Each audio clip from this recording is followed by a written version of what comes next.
usa sa mga siloy gikan pantaon sa kabukiran nahilog sa nilang kapatan. Hinahod kong tigbaila. Ako maigsoon diri sa sapa sa mananga.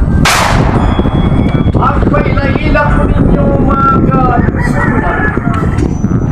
Ako si Don Miguel. Na may mahon sa inyong kalisdanan diri sa sapa sa mananga. Nakikita na ng mga kaigsunan. Nag-studio ko o pagka-abogasya. Goal! Sa mga ma-improve kini mga kaigsunan.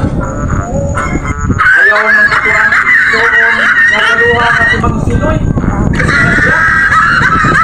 Ayaw mo magtuwa na kay wala siya inakot. Upli kayo na siya mga kaigsunan. Nag-umara na siya dito sa bukid sa Sudlon. O na mga kaigsunan, ako'y pilihan ninyo. Kaya kining sapa sa mananga, atong lobo ni. Maghimo ta diri og datong project. Mga kamong balay-balay diri sa yaping sa sapa sa mananga. Akong ibalhin sa kondominium. Magtukod ta diri og tower. Kanang Don Miguel Twin Tower diri sa sapa sa mananga. Kung ako inyong padagon isip mayor diri sa sapa sa mananga. Muna akong agenda nyo mga kaigsunan. Kamong lumulupyo diri sa sapa sa mananga. Ang iyong puyan kondominium na. Kaya akong tukuran diri kondominium. Maghimo ko diri sa sapa sa mananga.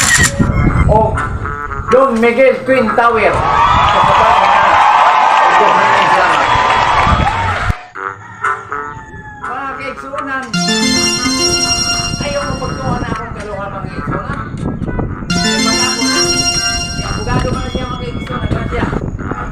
Abogado pa na siya. Wag ako na. Naman ka na sige paboran mga kaigsunan.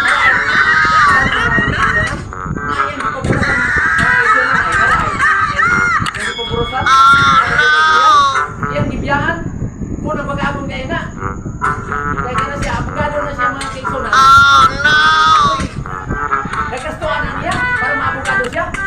Pero karon, invento niya sa politika. Isip pagkamayor din sa sapa sa mananga. Ating bakit po na kayo na.